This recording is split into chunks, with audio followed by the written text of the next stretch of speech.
जंगल का राजा शेर बहुत दयालु और शांत स्वभाव का रहे। अपनी प्रजा का बहुत ध्यान रखे। कुल जानवर शेर को बहुत इज्जत करे।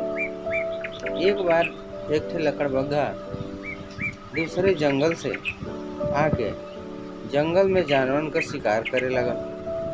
एक दिन एगो हिरन के दौड़ा देहलस। हिरन दौड़ते भागते शेर के तरफ गईल।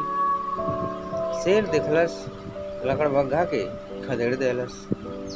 तब हिरन शेर से कहलस, महाराज, आपका बहुत बहुत धन्यवाद। आप एक अच्छा राजा हैं।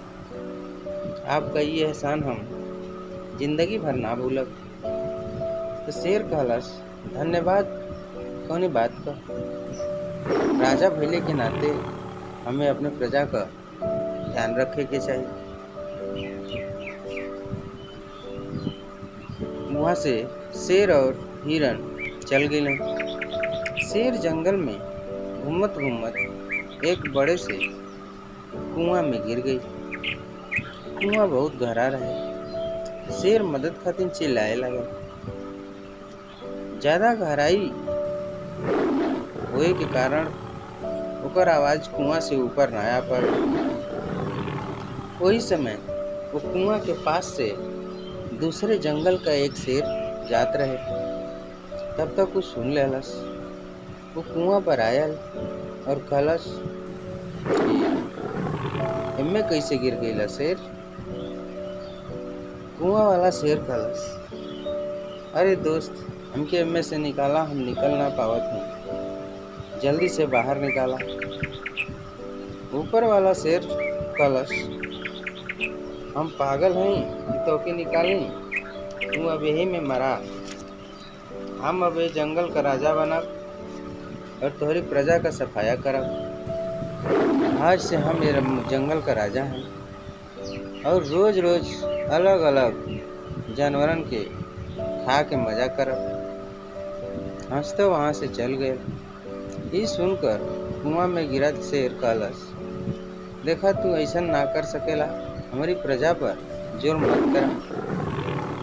शेर हंसते वहां से चल गए और जंगल में जाकर जंगल का राजा बन गए।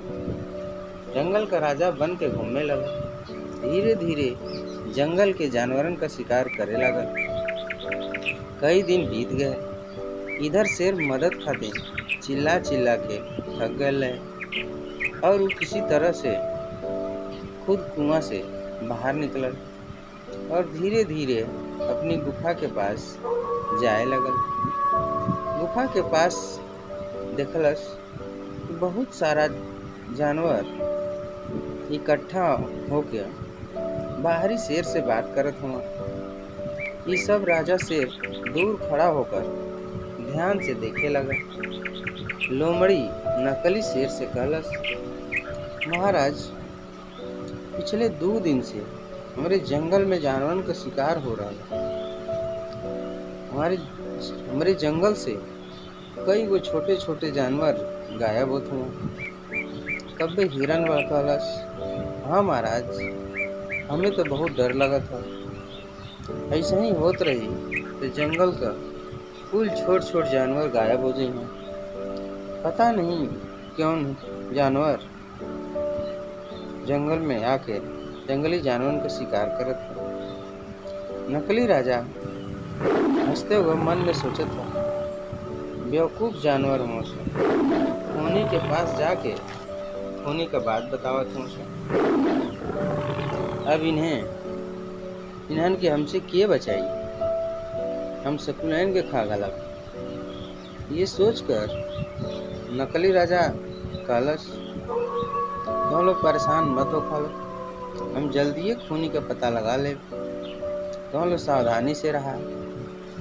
नकली राजा कहलस, असली राजा शेर वही समय आ गया। दोनों शेरन के देख के कुल जानवर चौंक गए और आपस में बात करे लगल कि कौन हमन का राजा बा।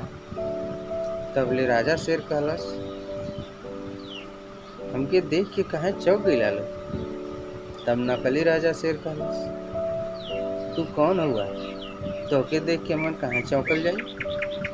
तब असली राजा शेर कहलस,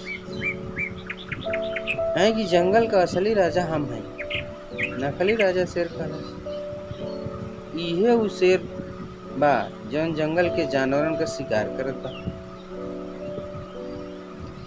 देखा लोगन, एकरी बात में मत अइहा लोग। असली राजा हम हैं।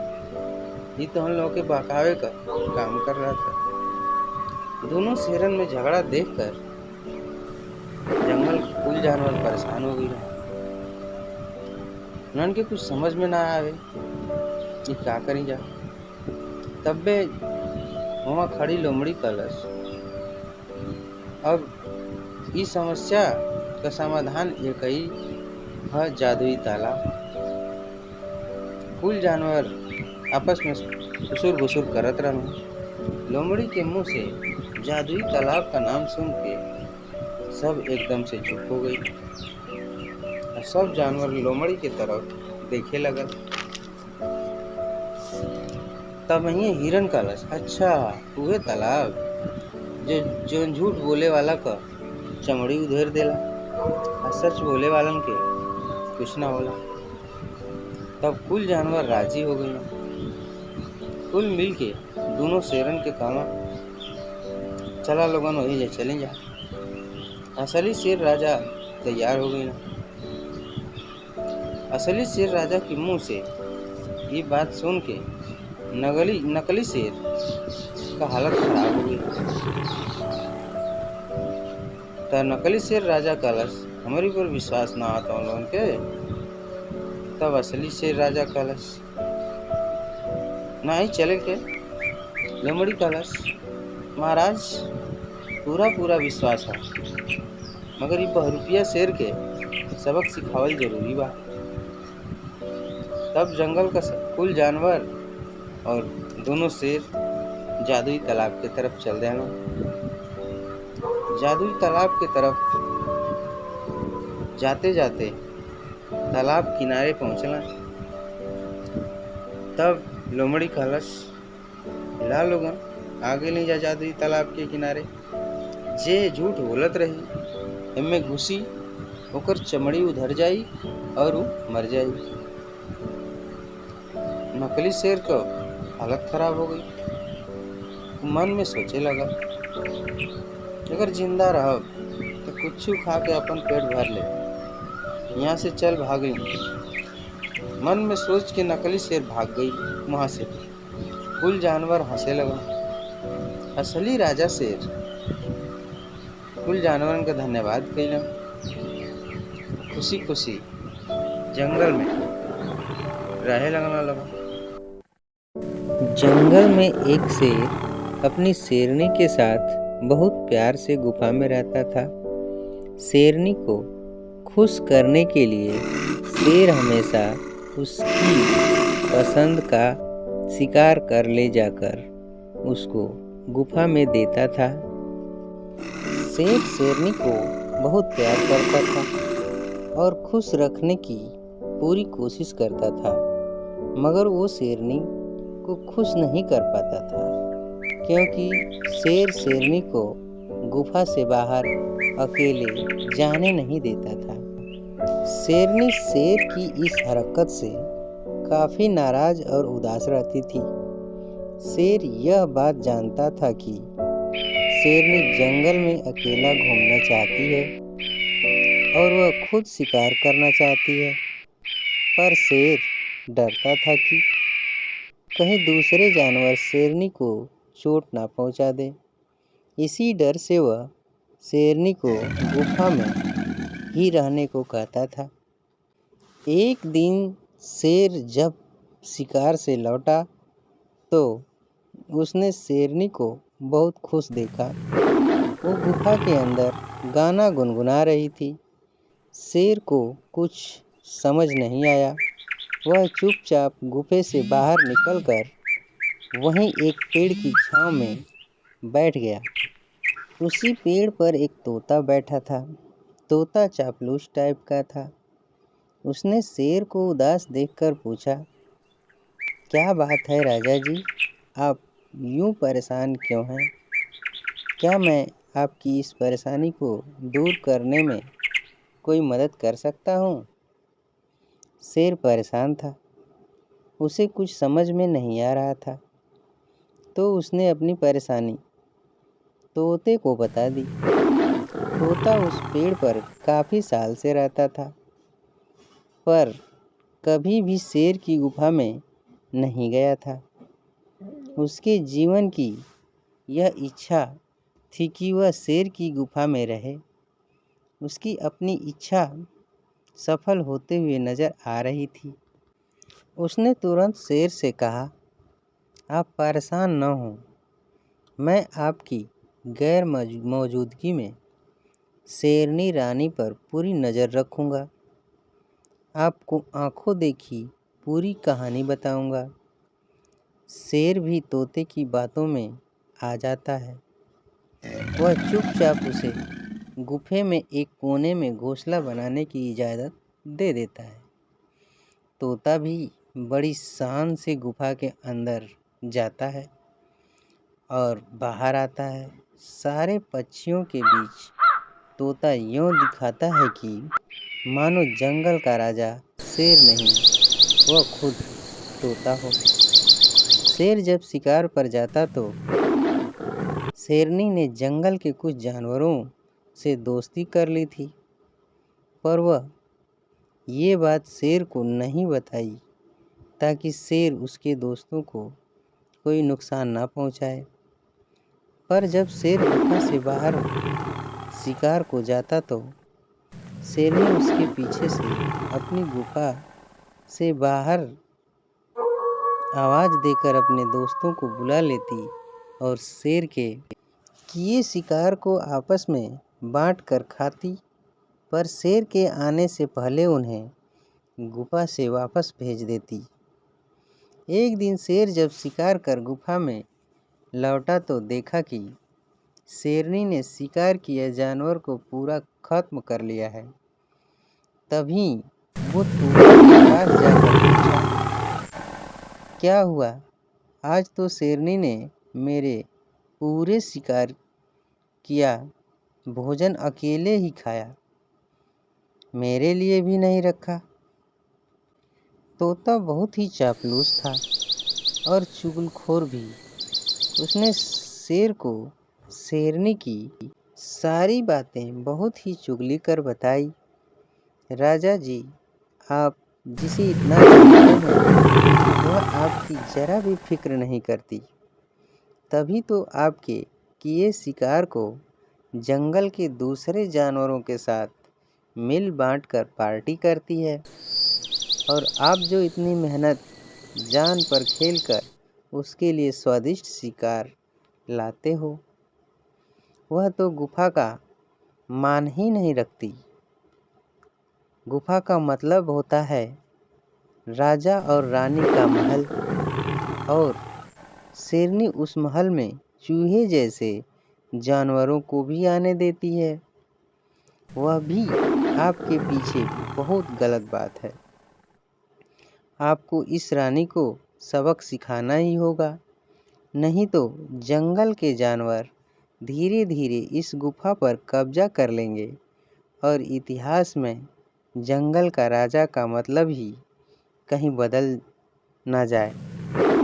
शेर ने गुस्से में तोते से पूछा, तुम कहना क्या चाहते हो? तोते ने कहा, मैं कुछ नहीं कह रहा। जंगल में जो सारे जानवर आप पर हंस रहे हैं कि आपकी रानी ने अपने दोस्तों के साथ रोज रोज गुफा में पार्टी करती है। शेर को शेरनी पर बहुत गुस्सा आता है। वह गुफा में जाते ही शेरनी पर हमला कर देता है। शेरनी अचानक शेर के हमले से मर जाती है। शेर वहीं चुपचाप थोड़ी देर बैठा रहता है। शेरनी को मारने के बाद शेर गुफा से दौड़ता हुआ ऊंचे पहाड़ की चोटी पर चला जाता है और वह वहीं से कूद जाता है। शेर अपनी शेरनी से बहुत प्यार करता था, तभी तो उसे मारने के बाद खुद भी मर जाता है।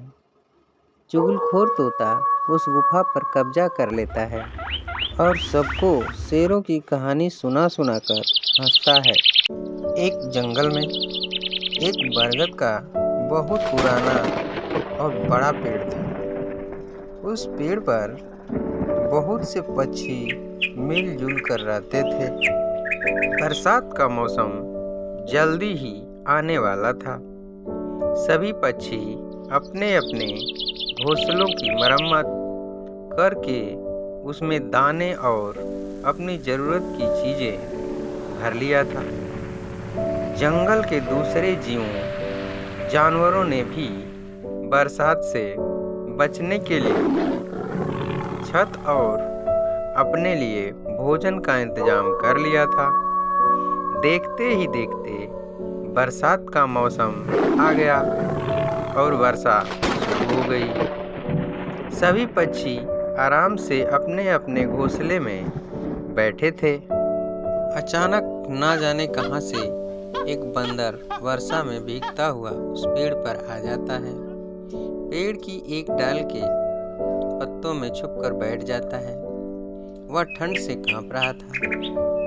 पेड़ पर रहने वाले पक्षियों को उस पर दया आ रही थी, मगर वो बंदर के लिए कर भी क्या सकते थे। उनके घोंसलों में भी इतनी जगह नहीं थी कि वह बंदर को अपने घोंसले में पनाह दे सके। जहाँ सब पक्षियों को उस पर तरस आ रहा था, उसी पेड़ पर बाया नाम की छोटी सी चिड़िया रहती थी। वह सोच रही थी, कैसा मूर्ख है यह बंदर।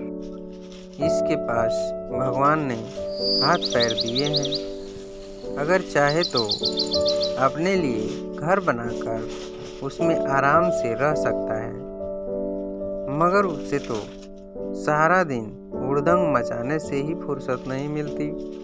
बंदर को ठंड से कांपते देखकर बाया पक्षी को रहा ना गया।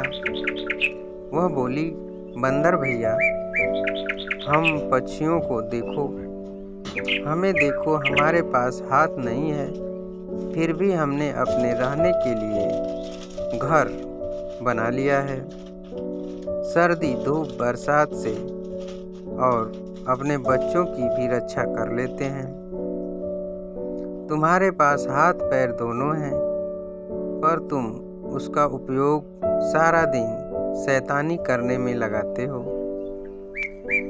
आप ना तो अपना और ना ही अपने बच्चों के लिए बरसात हो या ठंड हो, इससे बचने के लिए जरा भी नहीं सोचते।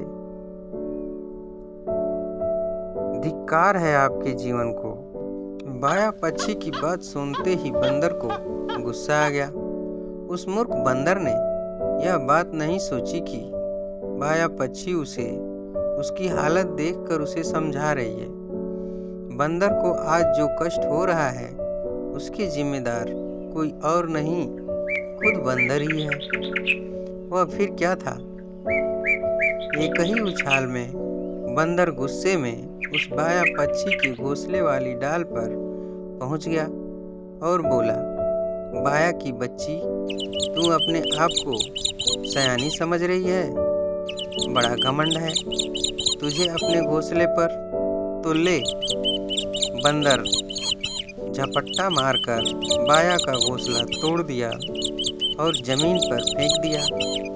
घोंसले में बैठे बाया के छोटे छोटे बच्चे घोंसले के साथ जमीन पर जा गिरे।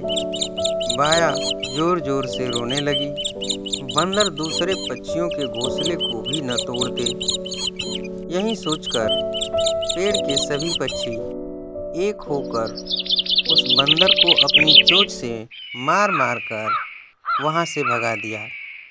इसलिए कहा जाता है कि मूर्ख को सलाह मत दीजिए, नहीं तो अपना नुकसान तो कर ही रहा है। जाते जाते कहीं आपको भी नहीं ना नुकसान पहुंचा दे। एक था मोर और एक थी मोरनी।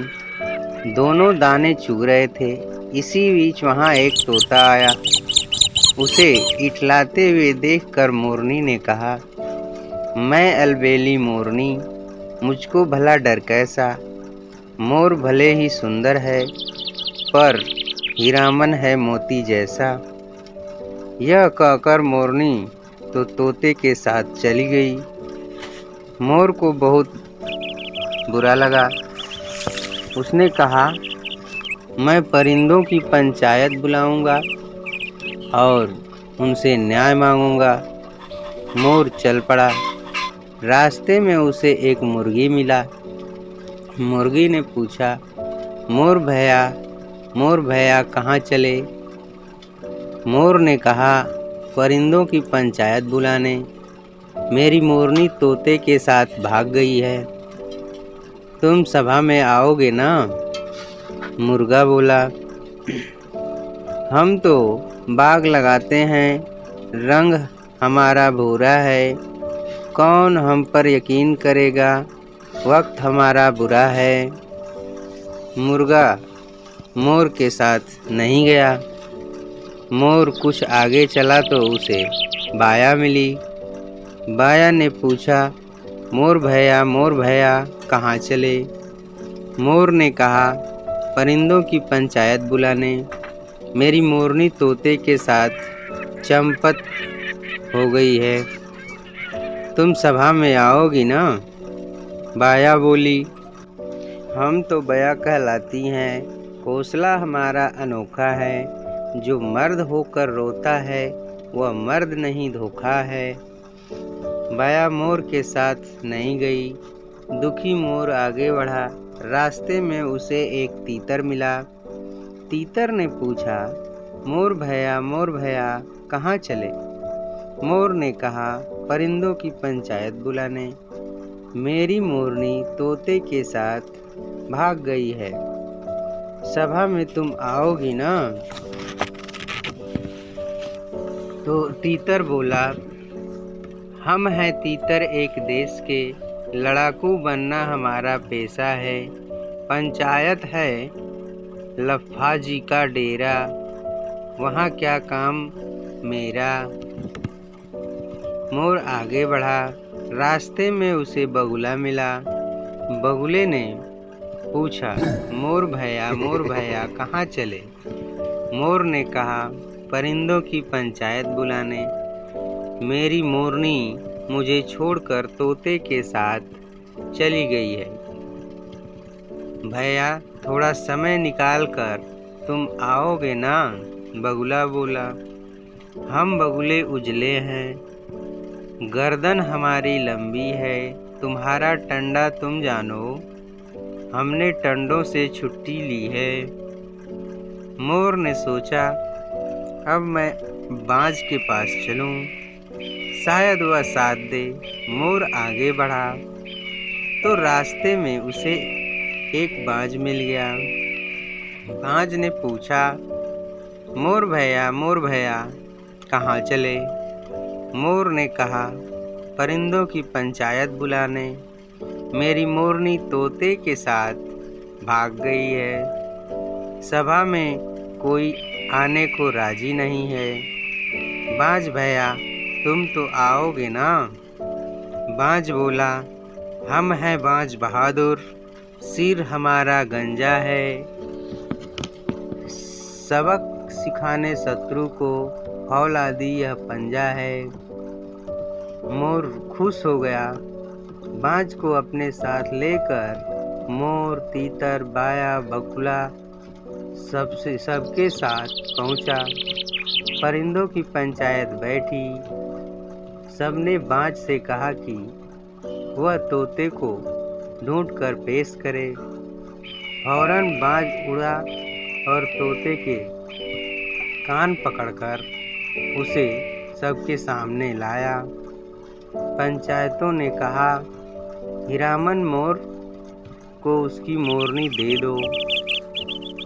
तोता बोला, मैं नहीं दूंगा।